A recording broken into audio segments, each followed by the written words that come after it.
Welcome. My name is Jason Hodges. I'm the Executive Director at the Anchorage Concert Association. And on behalf of the board, the staff, and the volunteers, I want to welcome you to Anchorage Concert Association's Community Artists Projects featuring MC Mohagani Magnetek. Today, we gather in our community across the state and perhaps even across the globe. I'm not coming to you from the stages of the Performing Arts Center. I'm coming to you from my living room in Anchorage, Alaska, on the lands of the Dena'ina Athabascan people of Alaska. Like many of you, this pandemic has forced us all to innovate and improvise our way through it. Ordinarily, the Concert Association brings artists from across the globe together with you in the stages of the Performing Arts Center. But this pandemic has made that all but impossible. So we have taken this opportunity as a time to focus and shine a light on the artists in our own community who are doing amazing work, and there are many. And we've asked these artists to focus on community, to heal community, and make it generally a better place. And that is how and why that we have created the Anchorage Concert Association's Community Artists Projects. We have partnered together with 4 artists to explore ways of connecting community during this pandemic. And you can find out more information on this great program at anchorageconcerts.org. Today, as we gather, we are presenting the culmination of Mohagani Magnetek's project, the Quarantine Sister Circle.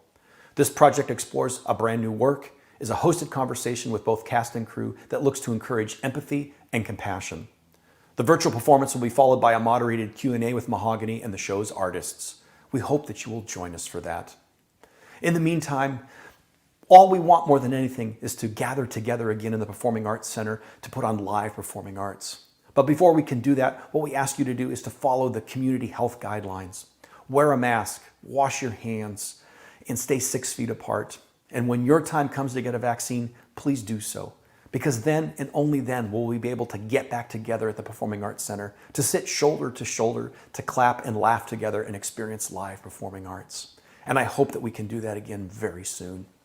In the meantime, we have this amazing virtual space which has connected us in oh so many ways. And it is my great pleasure to hand this virtual space over to MC Mohagani Magnetek. It's not cheaper to keep her. I'm a bad mamacita. Magnetic radiation going off in your speaker like what? Too many kids, so I'm not gonna cuss. My poetics originate from dark matter. I leave every open mic covered in blood spatter. Hold up, time out. Let me turn up the sound of baking cakes. I got the sweetness, so call me sugar mama. My lyrics are jelly, so that's why they jam. I'm your host is doing the most to make poetry slam. Back up, back up. Give me 50 feet. I'm on the mic to make the cipher complete. Your favorite poetess. Spitting a verse, even if a rhyme slow, put the gear in reverse. Your girl over here sparking up Matt-isms. That's right. You heard me. A cataclysm, an explosion, if you will. So let go and act ill with Mohagani. Yes, just like the tree. Magnetic as in magnetically. With that bog wild style kung fu. MC for dropping mad clues. So the ball is in your court.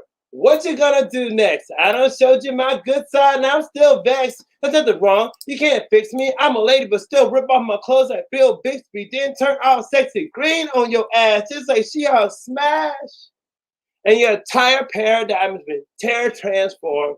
Game over. Magnetic wins. Insert coin. So there you go. That's my introduction for all the people around the world who don't know, who I am. I'm MC Mohagani Magnetek.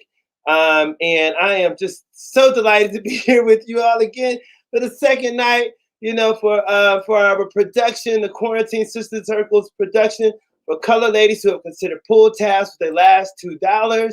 It's a choreopoem, and it's inspired by Intizaki Shange, who wrote for color girls who considered suicide when the rainbow is enough in 1976, and it was a production that is a fusion of poetry and dance. So what I've done, as an artist, the writer, is like, boom, went back and followed that formula. And we created this, over the last 4 weeks as a part of the Community Artists Project with the Anchorage Concert Association. We've had this wonderful sister circle as it's come together and put all this energy and love into making this very, very beautiful thing for you all. So I hope you enjoy this film that we've created. And we're going to get into this now. And so when it's over, we'll come back and we have a good time. We have our special guest moderator, Leslie Ishii with the Perseverance Theater. And we have some wonderful members of our cast here as panelists. So, hey, let's get right to it, right? So see you after this message.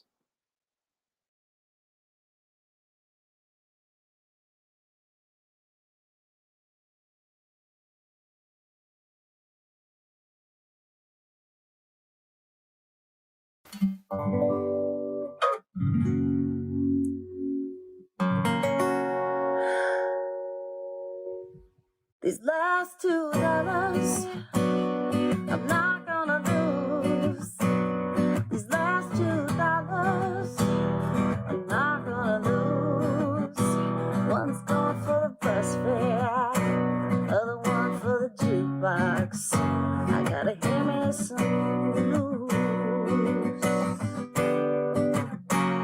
These last $2, I'm not gonna lose. The last $2, I'm not gonna lose. One's for the bus fare, one's for the jukebox. I gotta hear me some blues. I failed to put on lotion before going to bed, so I was a ghost in my own dreams last night. I woke up privileged as all get out. Breakfast in bed, presented in sterling silver trays. I ate eggs Benedict with hollandaise sauce, leaving me with the sigh of arrival.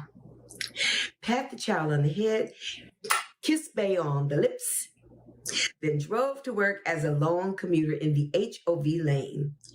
My own parking space, no waiting in line for coffee.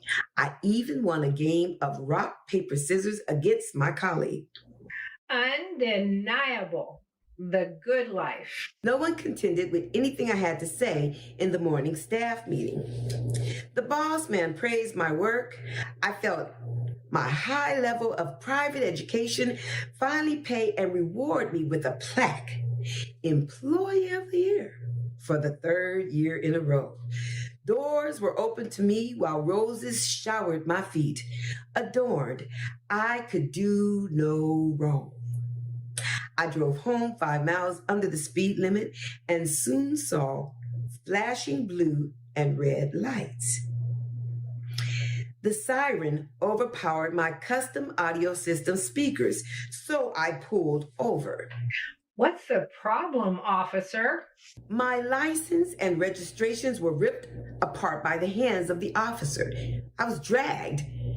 The shit kicked out of me. My head slammed.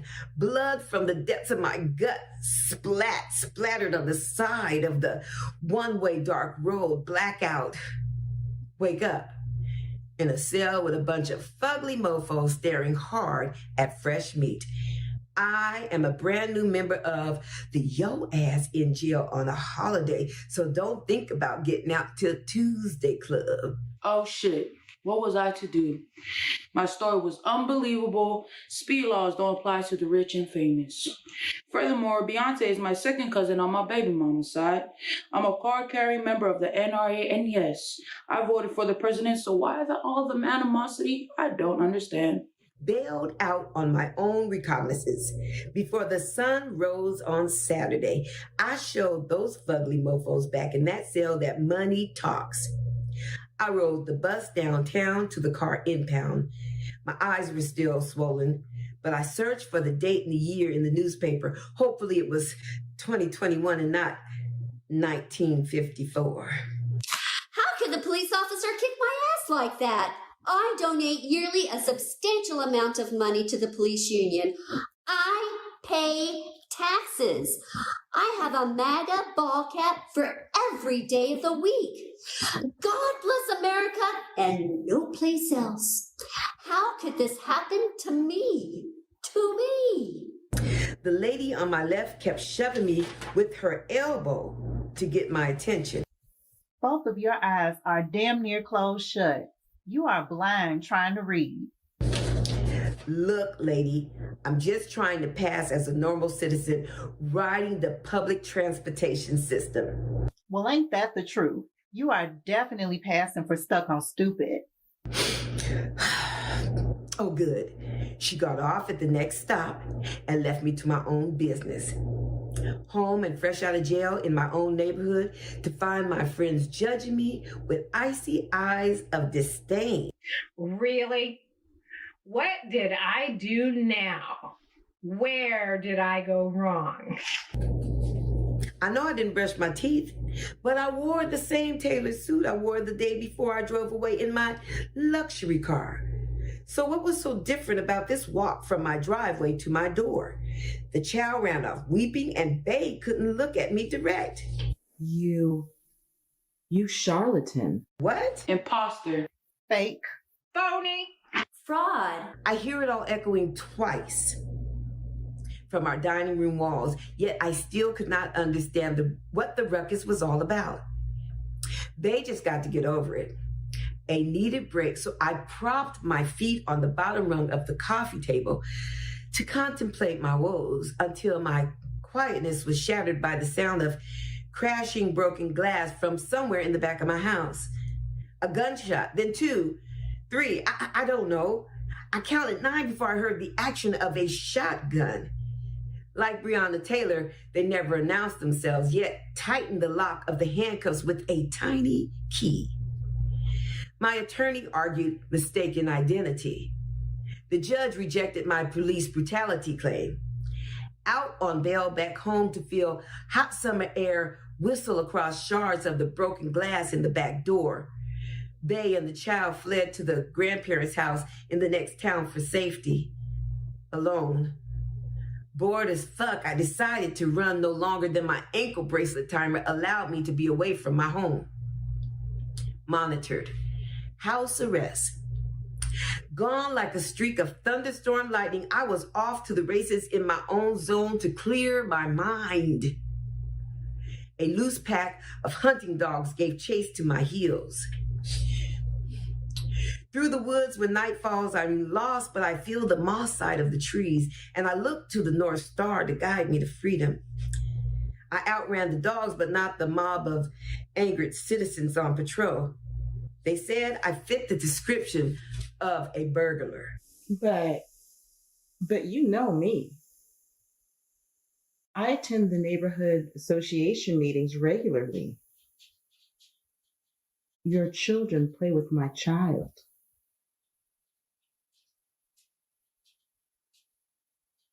We had Thanksgiving together.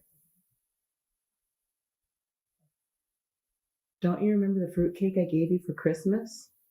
A staunch, now followed by roping my ankles, my wrist bound behind my back. They hoisted my body to a strong tree that held my weight and cinched a savory noose around my neck with no explanation as to why the bonfire grew hotter and hotter under my feet, engulfing me in flames, too exhilarating to maintain consciousness, exfoliation in my last breath, and I died. At heaven's pearly gates, I stood in a long line, but I knew I didn't belong there. So I shuffled over to the shorter line, designated by the hanging sign whites only, as if dirty laundry sorted on color and not on funk. My turn, front of the line. No go, amigo. Your name is not on this list. Didn't you read the sign? There's no place for you here because, well, honestly, to be frank with you. What do you mean? Be frank with me. I mean, you are not the right color for heaven. What? You mean I'm not white? Exactly. But my entire life, I thought I was white. How come no one told me I was a nigga? I asked myself, sitting in the colored-only section of the balcony, looking down on another soul who never awakened from a dream because they didn't put lotion on before going to bed. See, that's where I went wrong. If I had put lotion on, I would have known I could get my ass kicked, tossed in jail, and charged with DWB, driving while black. If I had used a few dabs of shea butter on my elbows and my knees, I wouldn't have been gunned down for being black in my own house. If only I had applied lotion to my black skin, I wouldn't have been a ghost, lost and confused as to why they beat me, shot me, hung me, burned me, lynched me. Damn, I believed I was white. And all I really had to do was put on lotion and stay black and die. So you best believe, when I woke up for real, I put on lotion, cocoa butter, baby oil, shea butter, and Crisco to make sure I wasn't even ever going to be confused as ever being ashy again.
Oh, when the poets go signing in with spoken word, artists hope to win.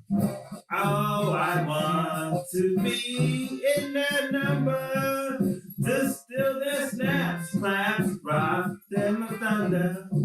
Oh, when the poets go signing in, Magnetek won't let them win. Yes, I want to see that number of all the trophies and cash I plundered.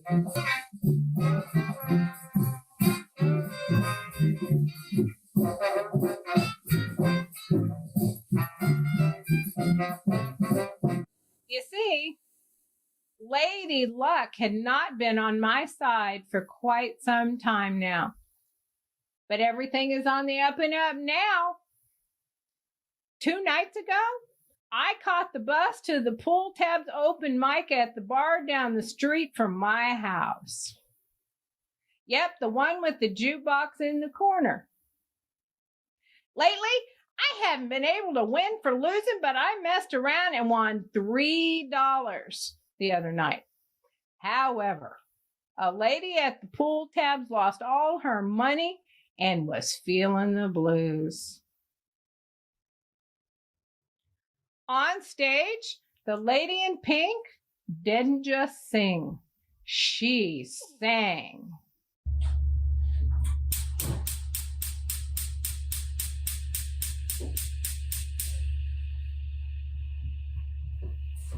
Every year,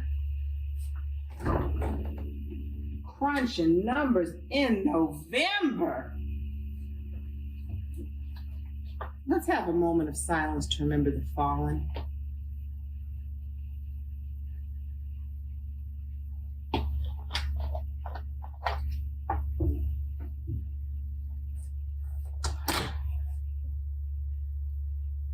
There's no great pretender.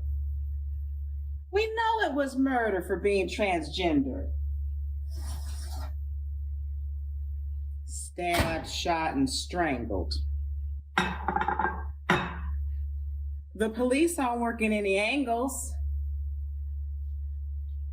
There's no justice and definitely no peace. Maybe in the afterlife for the deceased. A safer place to be who you are, my friend. I hope you don't have to travel far for freedom, equality, and respect. Now, don't forget, the young people on the side, over there quietly contemplating suicide. Oh, the reality. Did you miss it? Or do I need to break out the statistics? Unemployment, no health care, and the highest murder rate.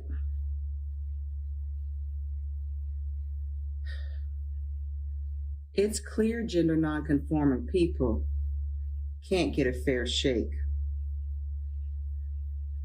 With blunt force trauma to our head, tossed in a river, sexually assaulted, and left for dead. We need to take a stand and fight back. Extract some DNA during the attack.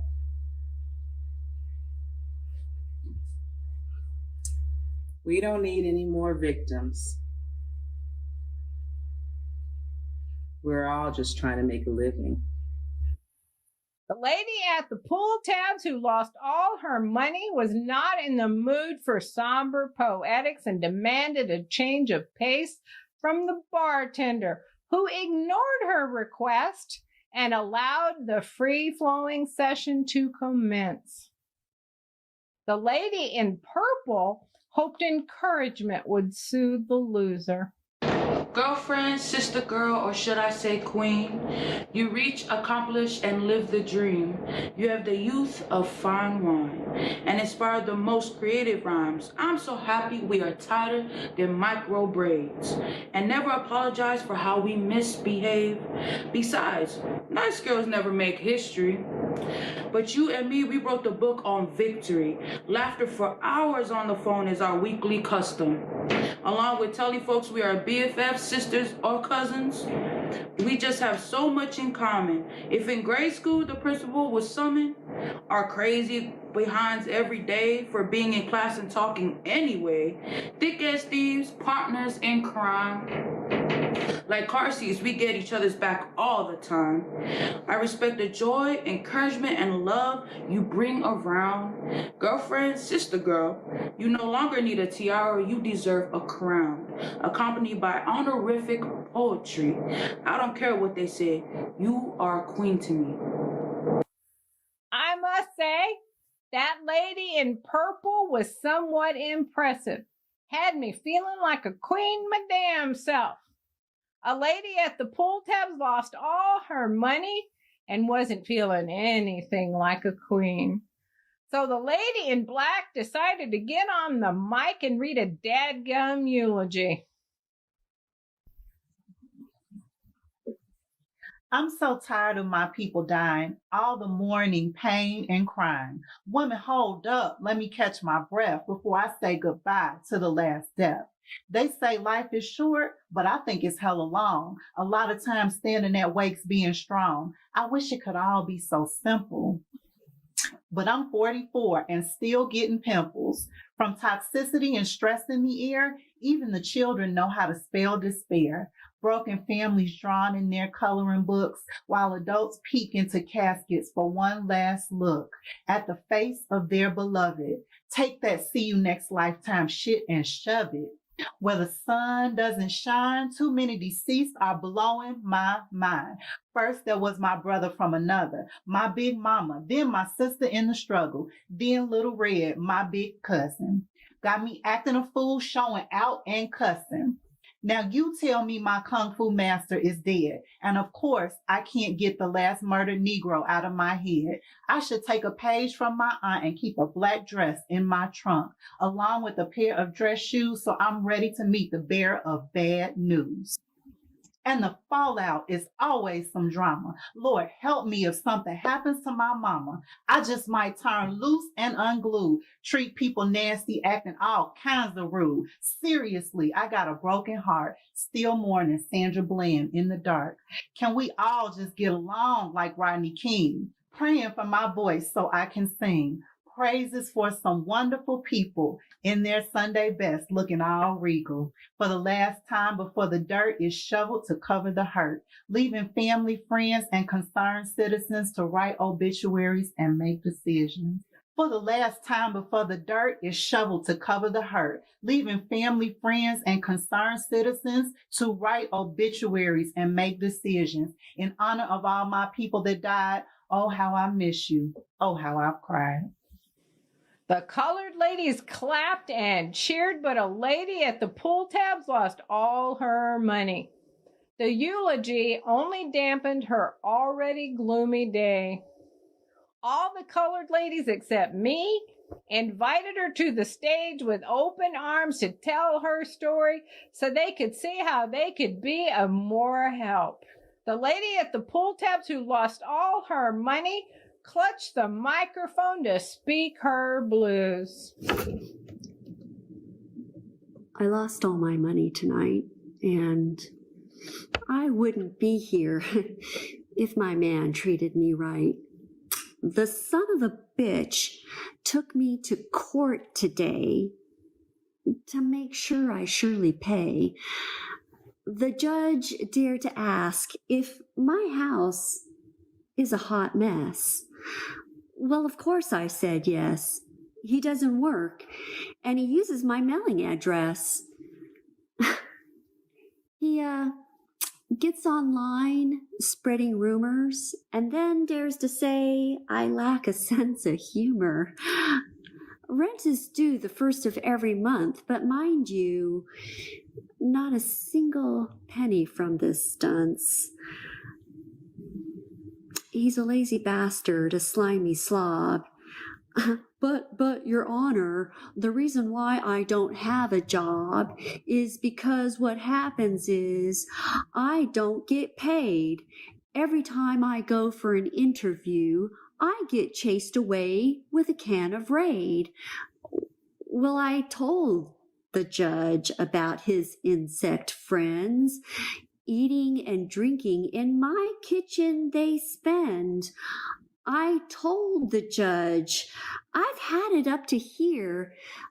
Just Friday, Mr. Roach in my kitchen drinking my last beer. And so, because I called the exterminator on his sorry ass, he showed up in a full body cast.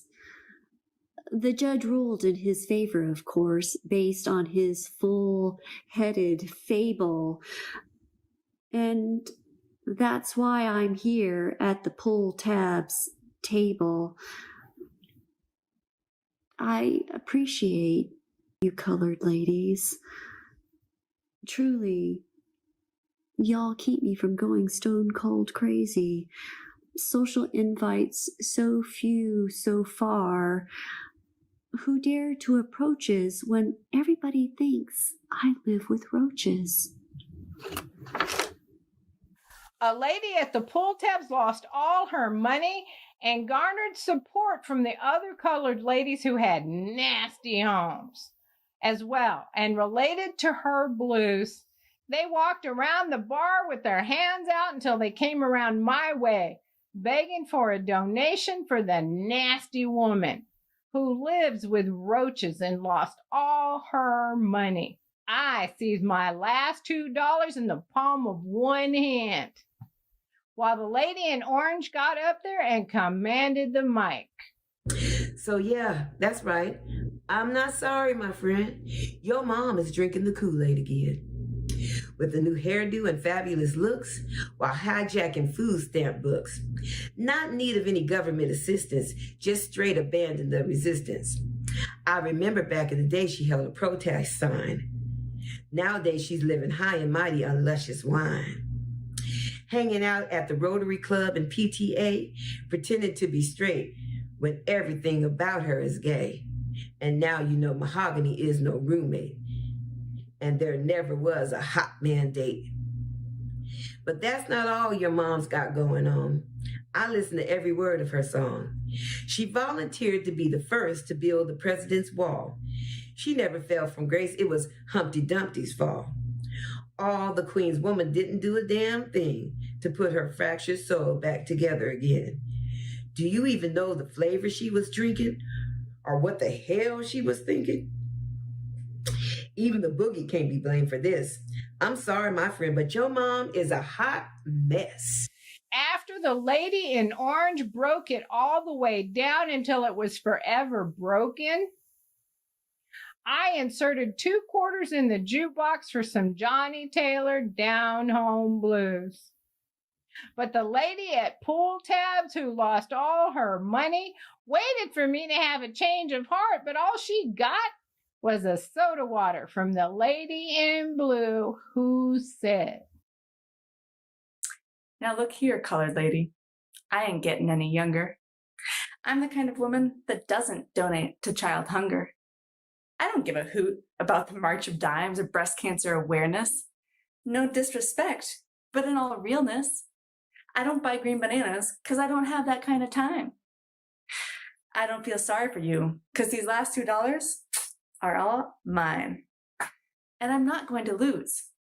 One's going for my bus fare and the other for the jukebox to hear me some blues. I don't know about you, but I count these last $2 as a blessing. And from watching you all night, I have learned my lesson. So please, colored lady, have a Coke, a smile, and shut the fuck up. My song is playing, and I'm riding high on Lady Luck."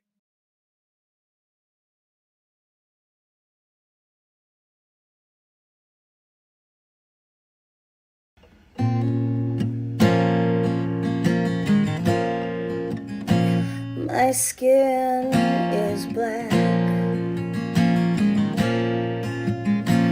My arms are long.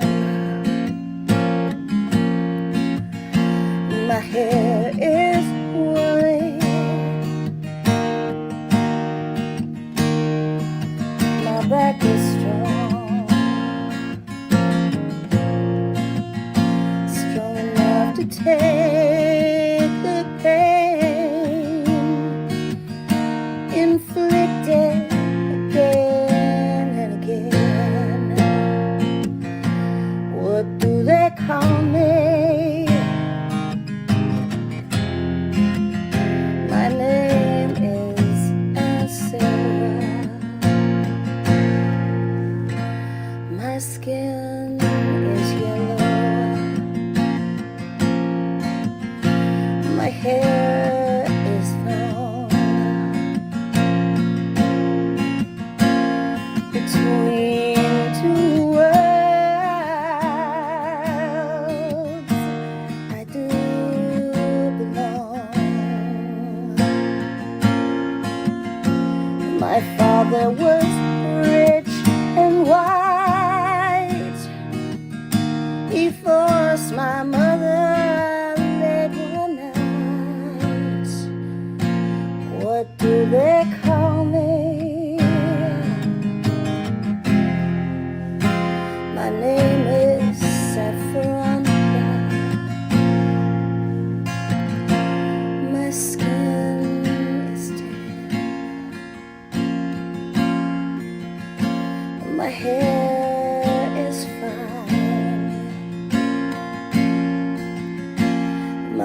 lips invite you. My mouth like wine. Whose little girl am I? Anyone who has money come by. What do they call me? My name, sweet thing. My name, sweet thing. My skin is brown, and my manner is tough. I'll feel the thirst, mother, I see. My life has been rough, and I'm awfully bitter these days, because my parents were slaves. What do they call me? My name is PJ.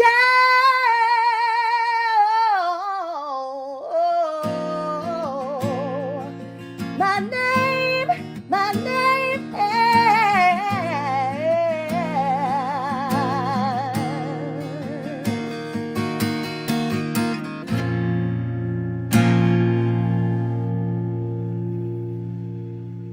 70 is not available.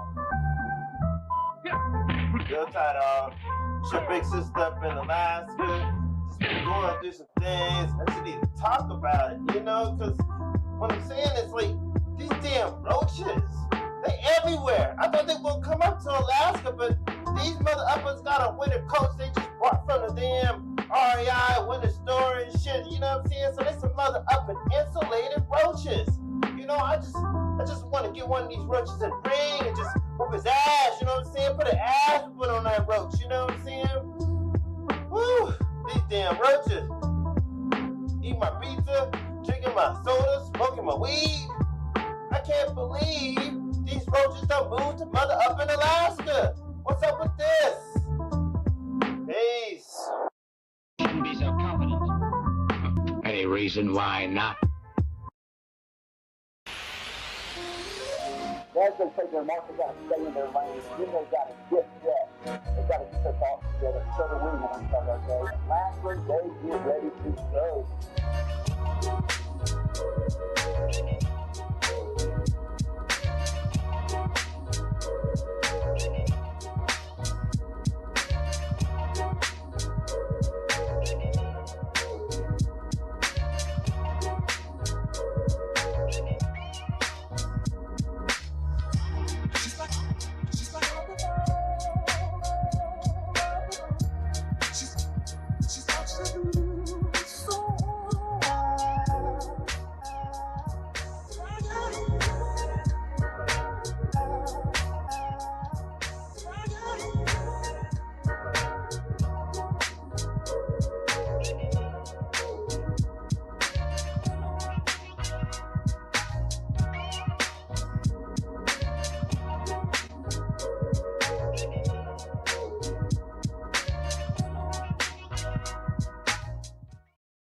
Oh my goodness. I told you we was going to have a good time. I hope you enjoyed that film for colored ladies who considered pool tabs with their last $2.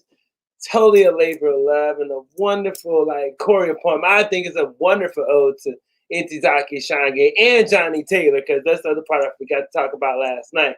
Other than the inspiration being Intizaki Shange's work, but when I was writing those pieces, I was listening to Johnny Taylor's These Last $2, and every time in my life when I'm like flat broke and I only got $2 to think about the songs, I'm gonna make it count. You know what I'm saying? So we're gonna make it count tonight. We have Leslie Ishii with the Perseverance Theater here as our moderator.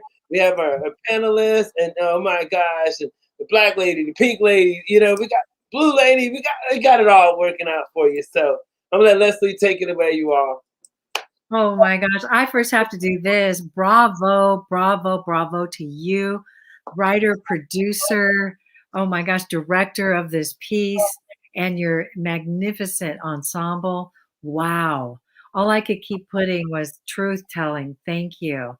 The movement, the delivery of the text of the wonderful performers, and MC Mahogany Magnetek. It's such a pleasure to be here with you after I got to see the piece. So thank you so much. And Tazaki Shange was a very early influence for me as well. I was born and raised in Seattle with a group of women of color as I was beginning to find myself as an artist.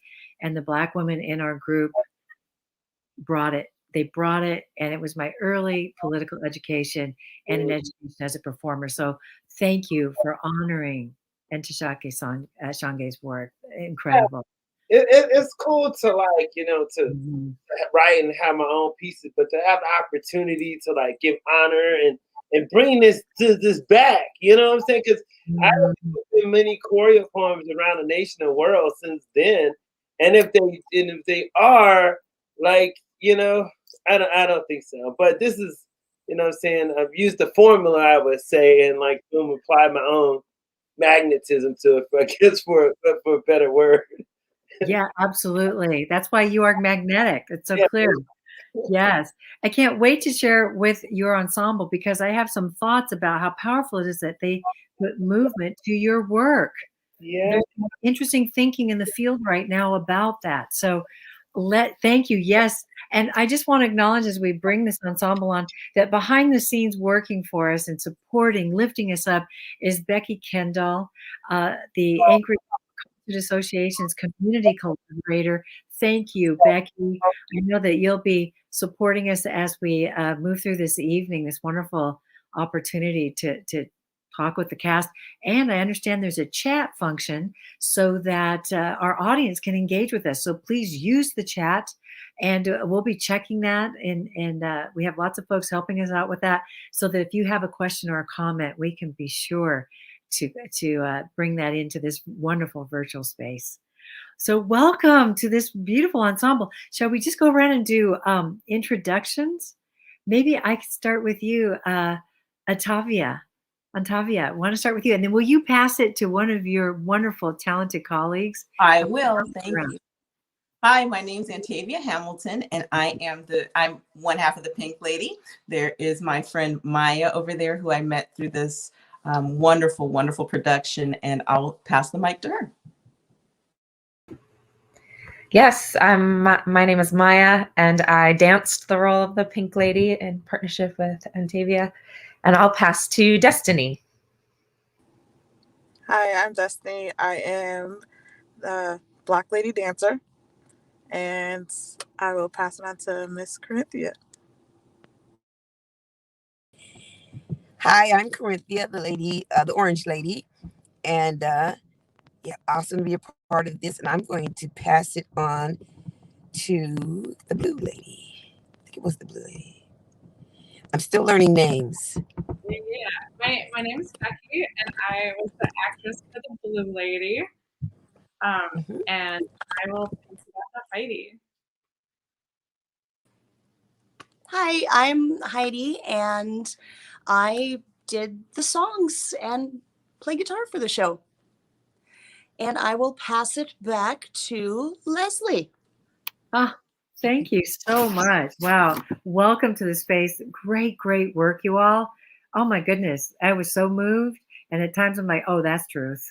All the things. Oh my gosh. And I laughed out loud too. So gratitude for MC Mahogany Magnetek for writing such a powerful piece that's so obviously multidisciplinary, but so touched on so many important facets of the truth of the conditions we live in, right?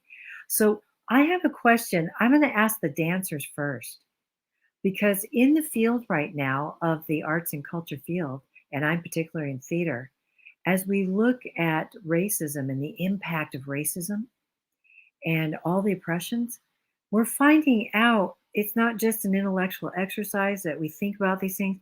In fact, it's in the body. It's somatic. So I would love to ask the dancers, what was your experience to embody those words, MC Mahogany Magnetic's truth? Anybody want to go first? Destiny or? I can go first. Okay, beautiful. Thank you. It was different for me. Like I felt it more, so it's kind of hard of like trying to do dance to it because it's like, dang, this is the truth. Like, what? Why is this like this? Like, So it was just kind of like, I had to just breathe and like, all right, like get your mindset. Like you have to move, just and then it just like, you know what, just show your emotions. So it was just amazing to actually be able to, kind of show how I felt, and that every single word I felt like I danced to is exactly how I felt. So it was great. I loved it. Thank you. Thank you for that. Yes. One of the other dancers, would you like to share your experience?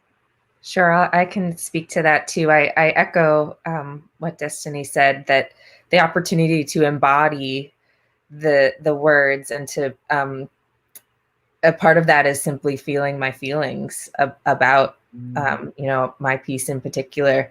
And so I spent a lot of time reading the text over and over. And then once I had the recording to hear Tavy's interpretation, to just listen and take that in and then be really honest. And so it was nice to feel my anger. It was nice to just try to exude that compassion that I want to put out into the world as well. Beautiful. Thank you. Yes, that's powerful too. Corinthia, you were a dancer. Did you want to share anything about that experience? Or am I remembering right? Were you a dancer too? Oh, okay. Great. Hi. Yeah, we only have 2 dances with us tonight. Great. Well, thank you. Thank you for that. Because just what you were saying, Maya and Destiny, that's why art is healing, right? For the performer as well as for our audiences engaging. It's so important to get to feel and process through those things.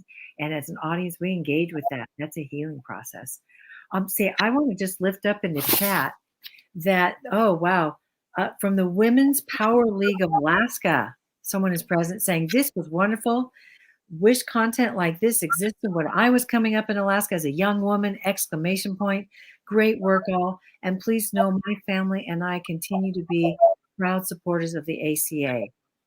Wonderful. Thank you so much.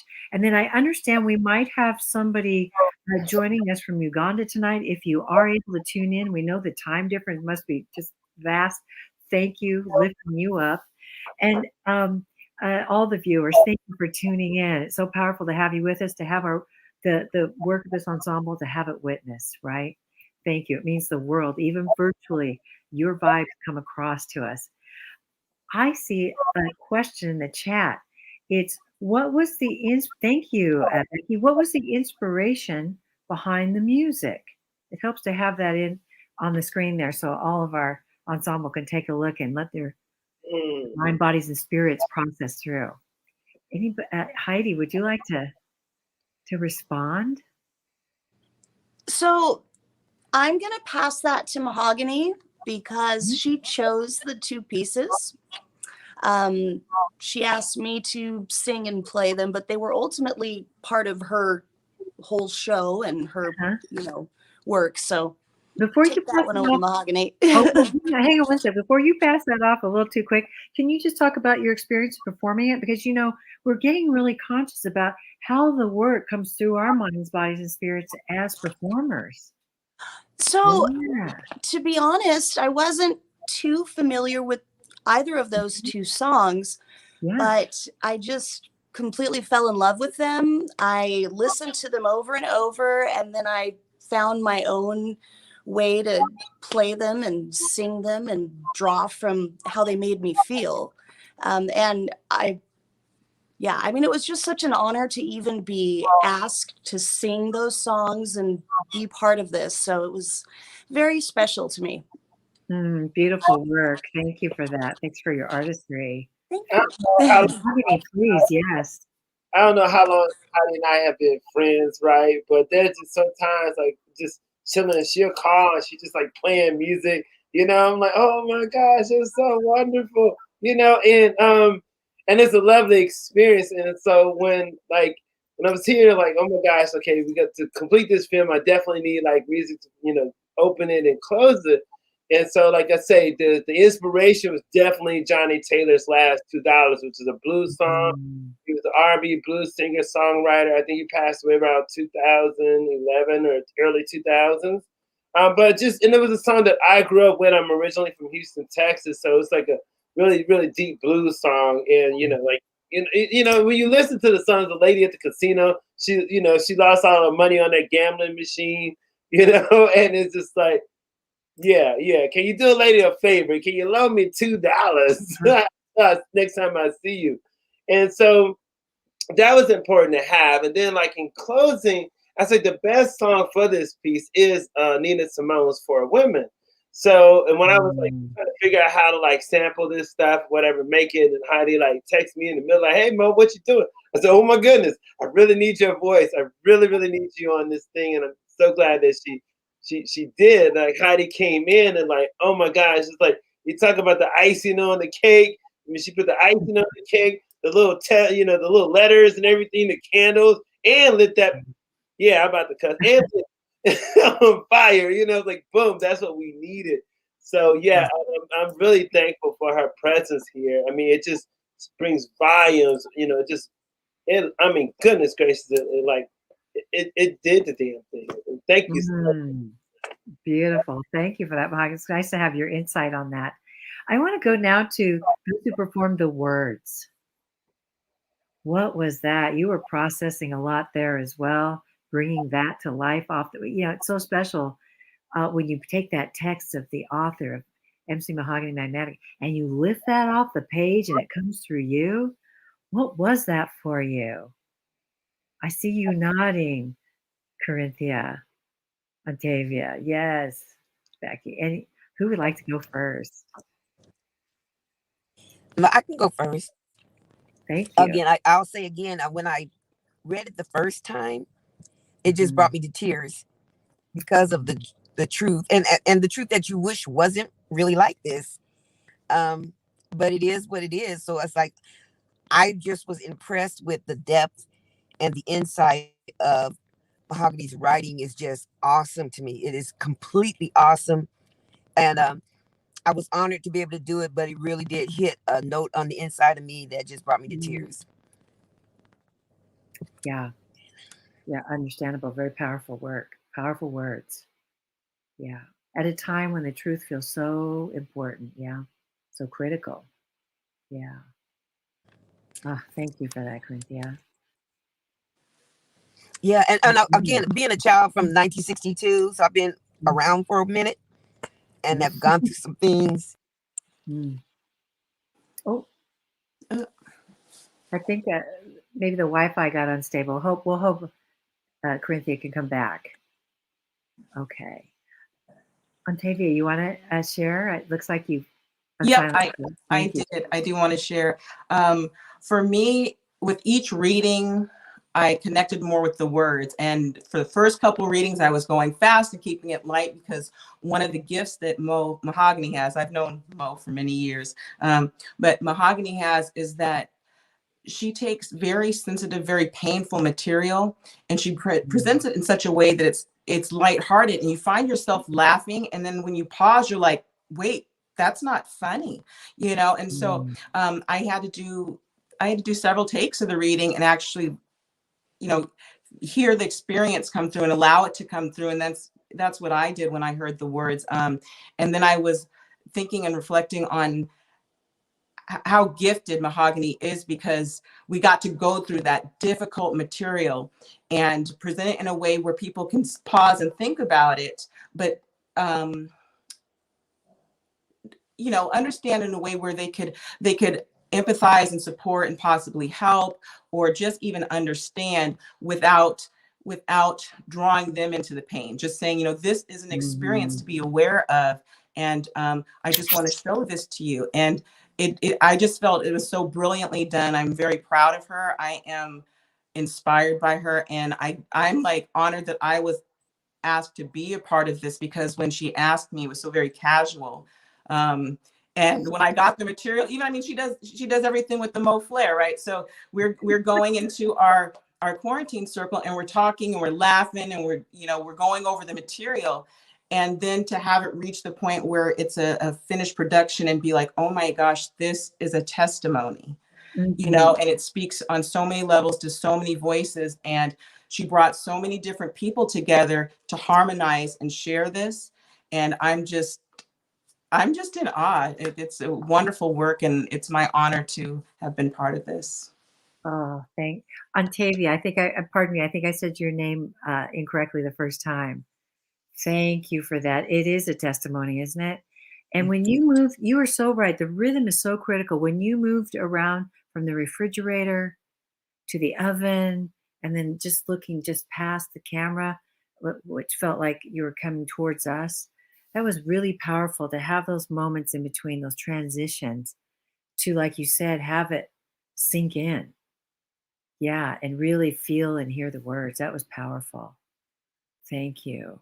Oh, good, Corinthia. I'm glad you're back. I sensed maybe the Wi-Fi was a little unstable, and thank you. I'm glad you're back. Yeah, Becky, we haven't heard from you. Your thoughts, your experience of this work. Yeah, thank you. And I did want to go after the other actresses because the Orange Lady sort of starts the scene, and then with the Pink Ladies in the middle. And so we all sort of joined this process, this project at different stages. And Mohagani is a dear friend. We've collaborated on various events in the past with First Fridays, and recently on Valentine's Day with the We Love Sudan event. And this painting in the background here is actually from that, and it's a Sudan flag in it. But Mohagani saw me at the event that she helped MC it, and she saw the compassion and empathy in me, and she was like, "Hey, can you do the Blue Lady?" Which is the "I don't give a fuck" attitude. It'll challenge your artistic ability to be like the complete opposite of how you are as a person. And I was like, cool, interesting. And how it works with collaboration is like, you know, she's helped me in the past and I help her. And so I was like, yes, of course. And so it was really interesting for me, just like jumping into like how I got to be with the Quarantine Sister Circle. And I'm still meeting some of the other sisters because they were part of it before, but I was one of the late joiners. And just reading everybody's bios is just like, wow. But going back to the hearing Mohagani's words in the text,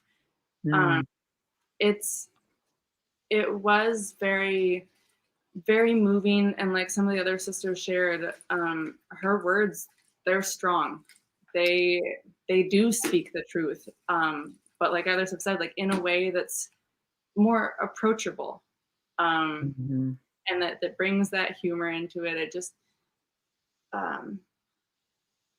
the way that she presents it is, it's magnetic. It's awesome.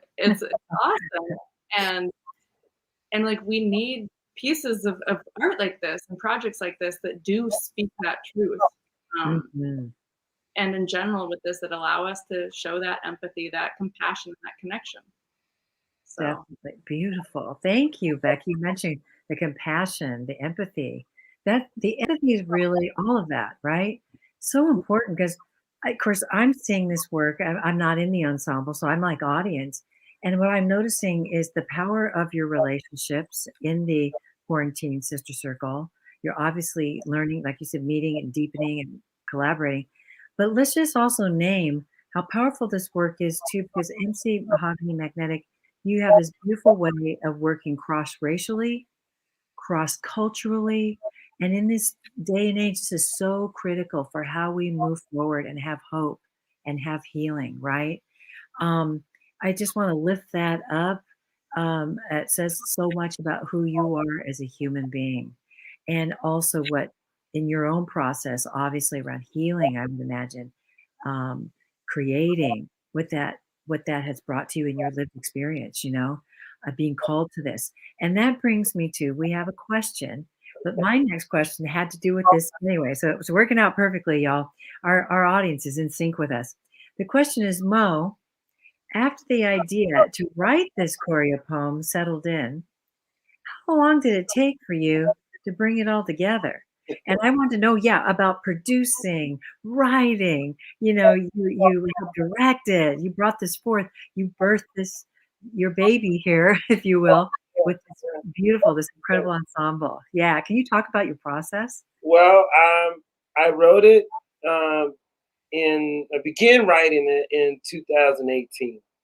And something it puzzled me for a long time. Like, why does it take some poets to write 20 years to write a poem, right? But I've learned what that process is. It's like, you come back, there's different things you have to experience in life and you bring to it, right? So, like I say, I had an assignment to do my second year in the MFA program, and that was to reread a work that I hadn't read in a long time. So I read into Jackie Shange's For Colored Girls Who Committed Suicide When the Rainbow Is Enough.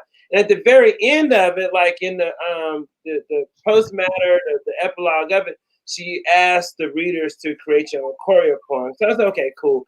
Let me give this a try. And so I did. But when I started putting those pieces together, I was like, wait a second. The interesting thing about poetry, a lot of people don't really know, is that the speaker of the poem, the narrator poem, is different from the writer. So, I can write whatever, but it's not me talking, right? And when I wrote these pieces, it was different moods I was feeling, different things I was going through or seeing and looking at. And so, so it's okay, cool. I got all these characters. So I really did, write it. And I worked on a little bit here and there when I got some other things in life that happened and to add to it. But then this past November, I submitted an excerpt for a poetry writing contest with Alaska Writers Guild, and it took second place. So I shared it, like, ooh, I won second place. And everybody's, oh, right, cool, congratulations, Mo. You should do this, you should do that, do a chapbook, do this.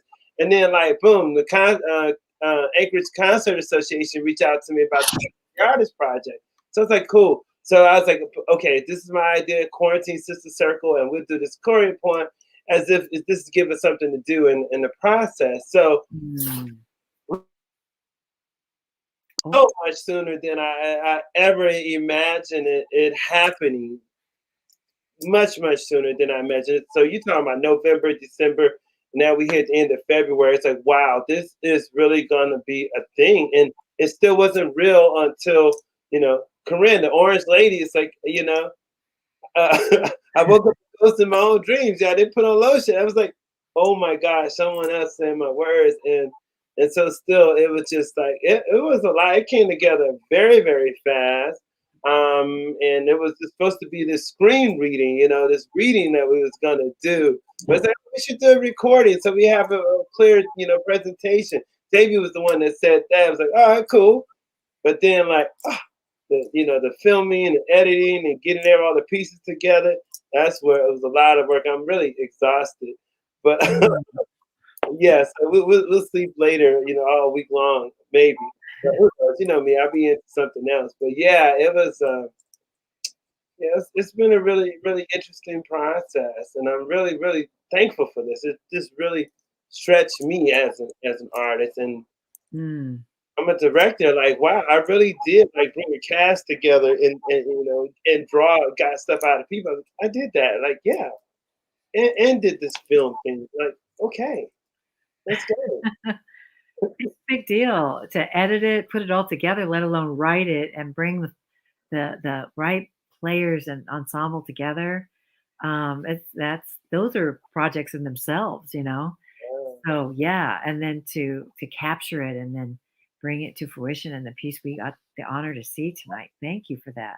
Can't wait till it's on stage. Yeah. I'm gonna do something kind of interesting because we know we have our viewers tuned in with us. I'm gonna see if you all have a question for them.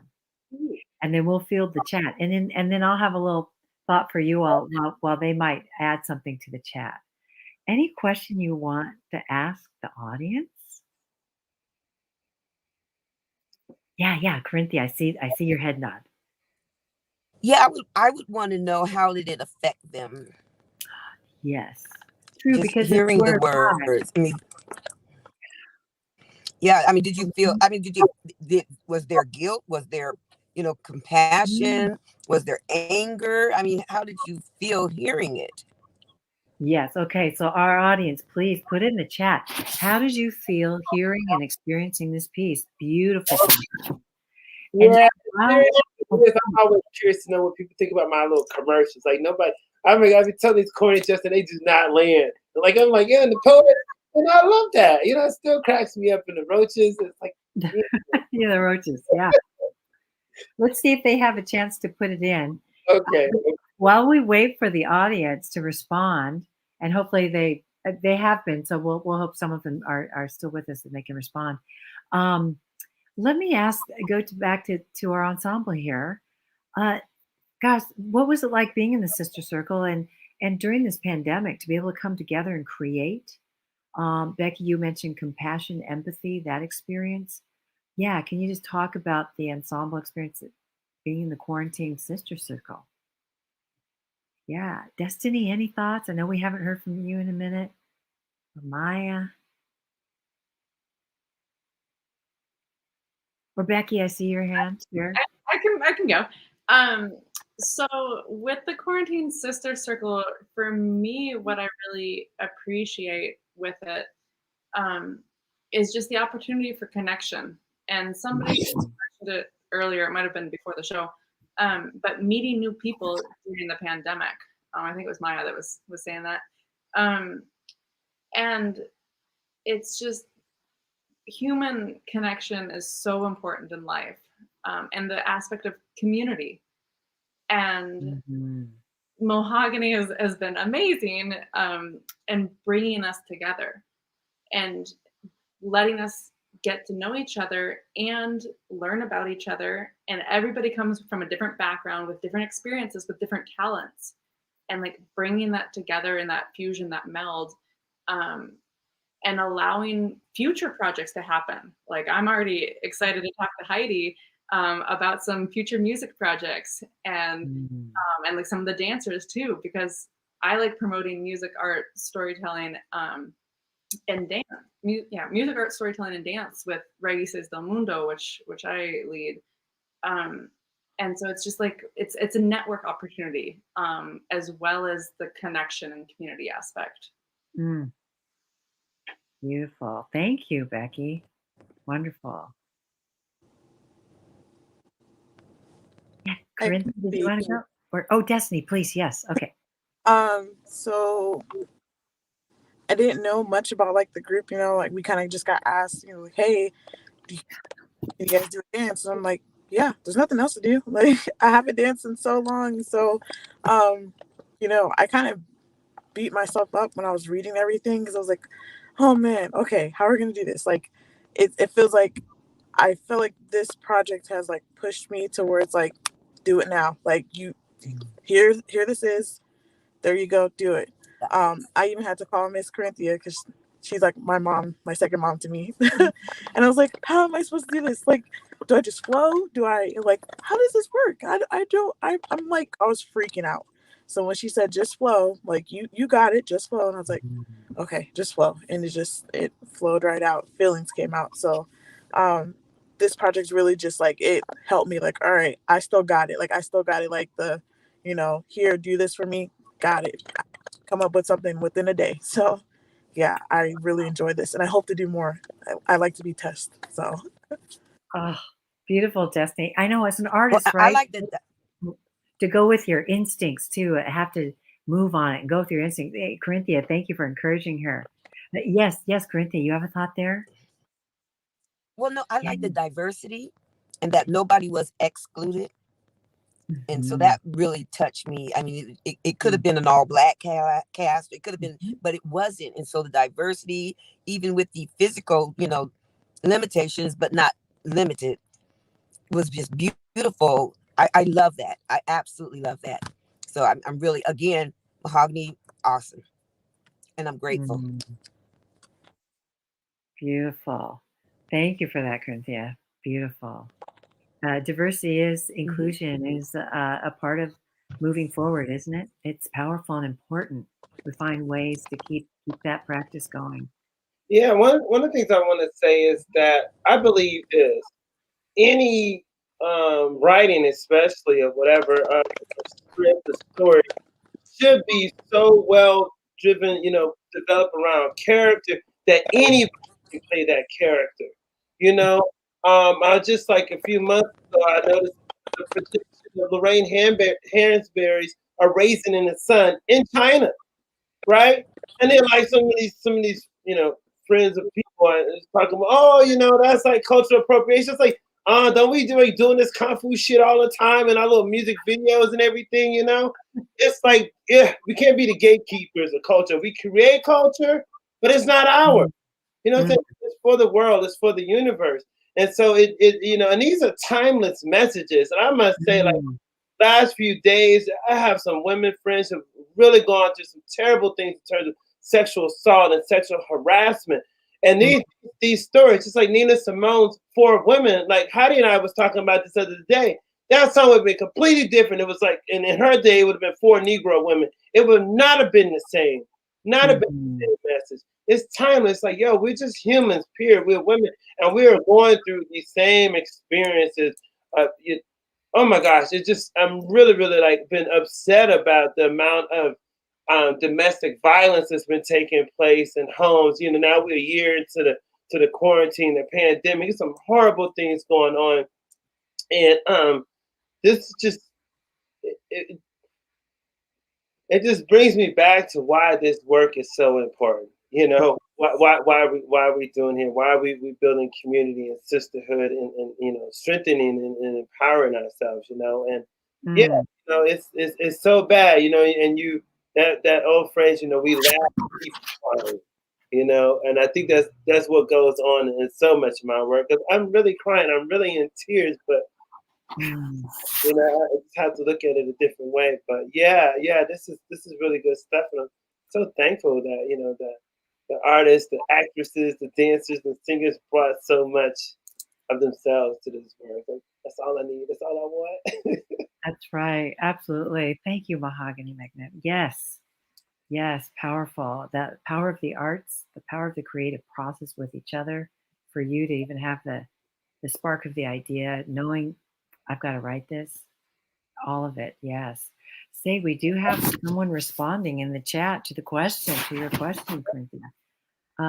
Misha L. Baskerville says, a myriad of emotions, anger, sadness, disbelief, laughter was some of the things that was relatable, being ashy and needing cocoa butter, hopeful, and really want to know if the message was received openly and non-offensively. Wow. Wow, what a powerful comment. When thinking about watching this, how did it make you feel? Yeah. Thank you, Michelle Maskerville, for that comment. And we welcome others, even if it was just a thought, a memory, maybe a sensation, a color, that came to mind. Please don't hesitate to put it in the chat. That first part, Must Apply Lotion. I wrote that after I found out about Breonna Taylor and Audrey Lorde. It was like a week or two before George Floyd was murdered. And when I wrote that, I mean, and I think Heidi was talking about this last night. I said I wrote a story about being ashy, but it really was like I took a bath, you know what I'm saying, and I didn't put no lotion on. I was super ashy, couldn't sleep. I said, oh my gosh, I'm so ashy. I must be a ghost in my own dreams. So I'm like haunting myself, right? And so I write this story, Must Apply Lotion, because there's also the symbolism there in African literary traditions. When you see ash, you see white, it symbolizes the deceased and ancestors and those who have passed away. So there's also that, and then you have these images of running away, in slavery, running away from enslavement. And I'm like, but Corinne is reading that, I feel the moss side of the trees. And she's like, to clear my mind. I was like, oh my gosh, every time I hear that line, hear Corinthians, like, to clear my mind, it's like, and then just today I was reading something about Frederick Douglass and how they use food as a way of controlling people and everything. There's some serious hardships going on there. And I wrote that story and I shared it with my mom, and I hadn't shared a story with my mom in quite some time. That very next day I wrote that, and she was like, "Oh, that's real, real stuff." And so, but so yeah, with the audience or people, like it, love it, hate it, whatever. What I'm saying? It's not about taking offense or not. It's just about like welcoming this world, getting into it and like exploring it and feeling what it is, right? And what it does. And I think there's a lot here to contemplate and to think about in the days and years to come. Mm. Yeah. Mm-hmm. Must apply love. Beautiful. Well, thank you. Oh, MC Mahogany, you are always an inspiration. Thank you. We have time for just one more round. And then I'd like it to end up with MC Mahogany Magnetic. And maybe I'll just go second to the last. No, actually, maybe I'll go first because it's fair. Because if I give the prompt, I've had a moment to think about it, and then so I can give you just a few moments to digest, and we'll end with MC Mahogany Magnetic. So as I was saying to the audience too, is there something resonating with you still? Maybe it's a thought, a memory, a sensation, a color, a line that still stays with you, or a movement, a gesture that stays with you. Yeah, if we could end on everyone offering that, and then we'll bring it back to you, MC Mahogany Magnetic. So I'll start. Oh, the power of, like I mentioned earlier, seeing women paired together, that cross-cultural collaboration, the seeing in the body, mind, and spirit embodied with the words. Oh my gosh. And there are phrases I wrote down. I too many right now to go through, but just the power of those words and seeing it embodied will stay with me. I'll let you know, I had some tears. I laughed out loud, and then I felt some of that. Wow. So the sensations in the body, well, that for me will leave the memory of this piece and your powerful work. So thank you. It's been an honor to be your moderator and to witness your work. So with that, I'll pass to Maya.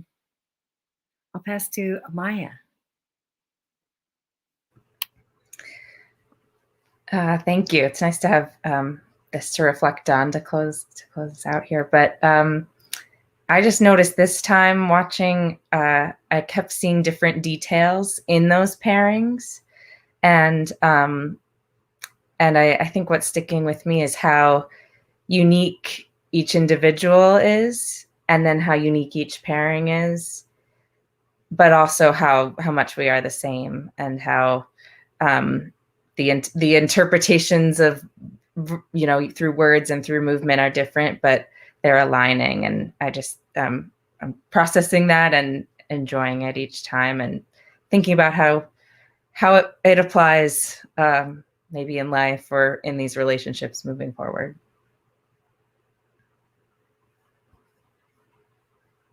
Who would you like to pass it to, Maya? Oh, goodness. Let's see.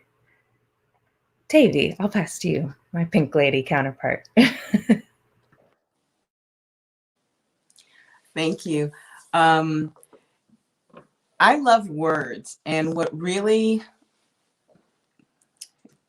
really liked about this was hearing the words and people's voices, especially voices I hadn't heard, in this way before. I don't, we're just learning and knowing each other through this, some of us through this ensemble, and to hear the voices, and then also, hear how they interpreted the words. I just remember the vibration. That's what really resonated with me, is the vibration. And there was so much pure love behind what was going on, and the hope that came through. Like, there was some things, it was a roller coaster. It went up, it went down. Like, what's going on with this person, this woman who is on her last $2. but the voices, you know, I really liked hearing the vibrations, and it sounded like music, you know. It was just wonderful, and I loved that. And I don't know, that's the part that stood out for me. Like, there were colors and movements and stuff, but gosh, those voices and hearing them all come together, it was magical for me.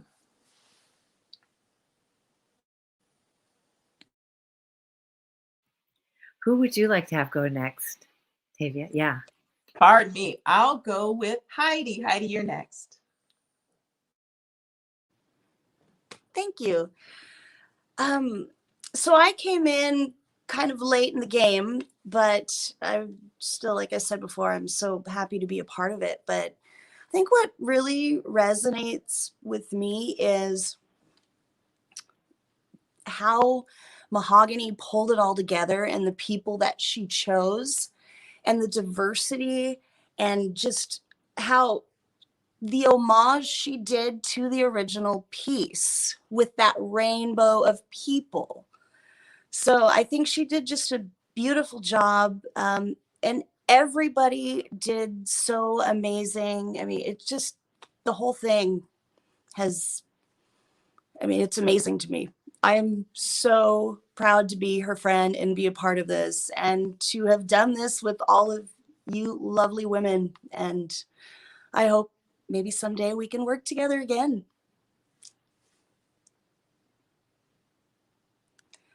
And I'm gonna pass it to Destiny. Oh man. For me, like I said, you know, just being pushed to my limit, and just, you know, just going for it, you know, listening to the words, feeling the words, being the words, understanding the words is just all, just was just like an eye opener. Like, okay, you know, as a Black female, it's like, all right, you know, I feel this way too. So, but I loved being a part of this project. It was really pushed me more now to where I want to do more things like this. So, you know, if anybody can reach out, yeah, let me know. And I'll pass it to Miss Corinthia. Yeah, I echo every one of what everyone said so far. I think I took it a whole nother way because for me, what's resonating is that my body was hoisted in a tree that held my weight, and that your mama's a hot mess. She drank the Kool-Aid. Like, this is just those kind of just, yeah. I get emotional thinking about, you know, especially that's with all this gone on in the last few years here. That tree held my weight. That's deep. So, and then all of the ladies, I mean, it's just beautiful. It's a beautiful experience. It took me out of my comfort zone on some things, but again, I am just grateful to be a part of it. And I'm going to pass it to who hasn't gone yet. Right here. Right there. I'm pointing to you. Yeah. Sorry. Becky. Blue. Yeah. Yes. So Yes. thank We'll spend more time together and I'll get it. Yeah, totally. So for me, what different things that will stick with me and resonate with me, some I already mentioned before, but the aspect of working together, collaboration, but saying yes to a friend, saying that like taking that step, taking that risk, challenging yourself artistically. Like for me, expression wise with the acting, expressions that you can see how smiley I like to be and how I sort of am, to completely change that persona. Like challenging yourself really sticks with me, but then also just the whole quarantine sisters circle, the bigger picture of it, all of the behind the scenes work, getting to know Nikki, the assistant director as well, chatting with her, and thinking about the future opportunities more than anything. Just continuing to get to know each other more, and future collaboration is sort of like what really sticks with me with all of this. So. And I think I was the last one, so I can pass it to Mohagani.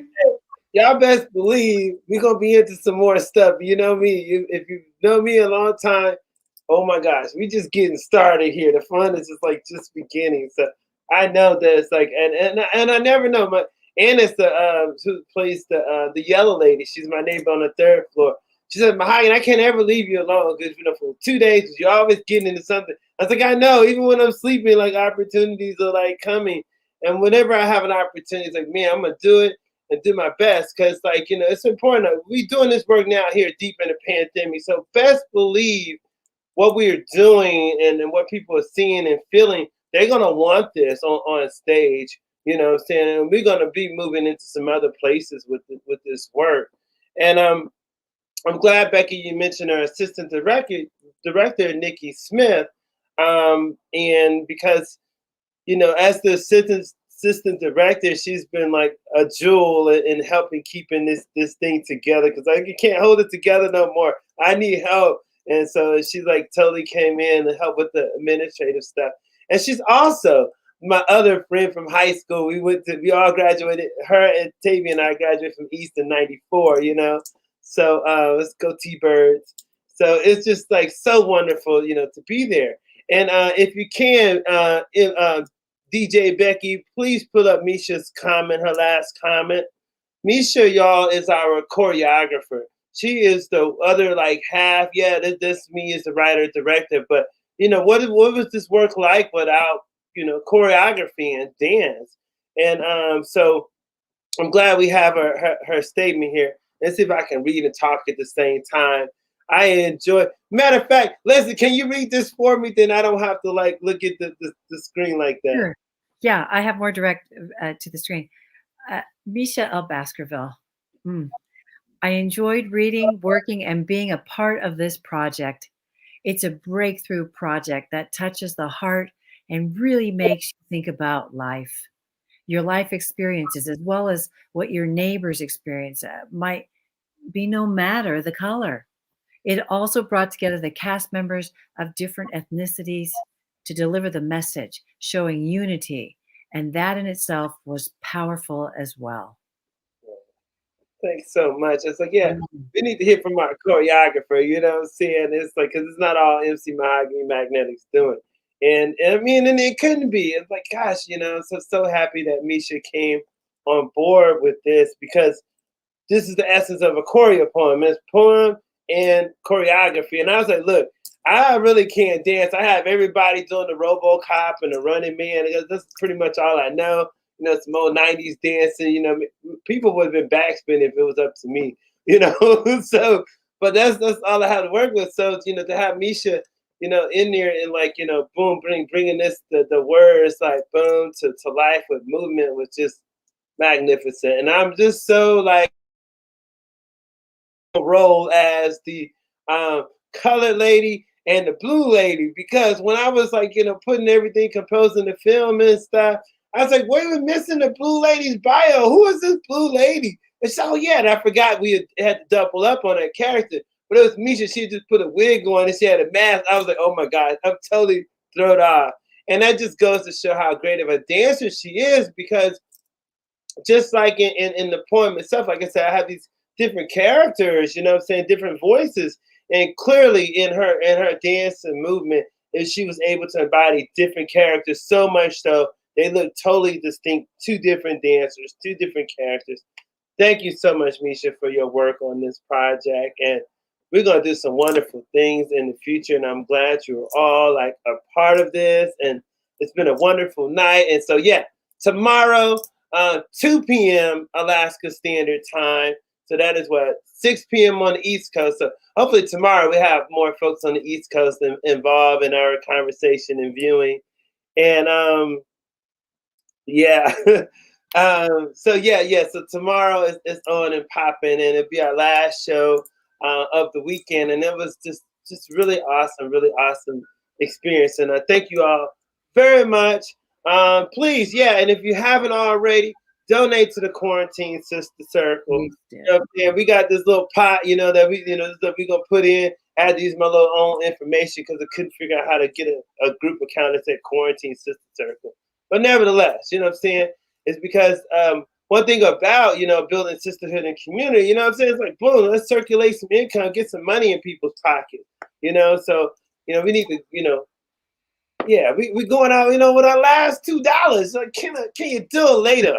Like me a favor? You know what I'm saying? Even people just donate $2. We'll take that. Just loan me $2.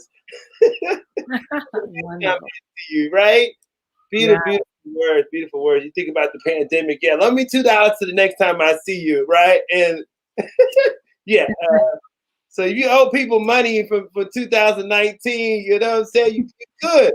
You're still good. You don't have to see them anytime soon. And if you do, you got your mask on, right? Anyways. Sorry for the interruption of your regular scheduled program. This was only a test to see if you give a damn about transgressions in your news feed as you scroll down and proceed past atrocities against humanity. A blind eye so you may not see the pearls of a second-class citizen when you still have analog for best vision, outdated, archaic, played-out education, new day, same funky situation, getting down on the most basic human level. Don't swipe left or become disheveled. It's only a test to see if you give a damn. Now, back to your regular scheduled program. Woo!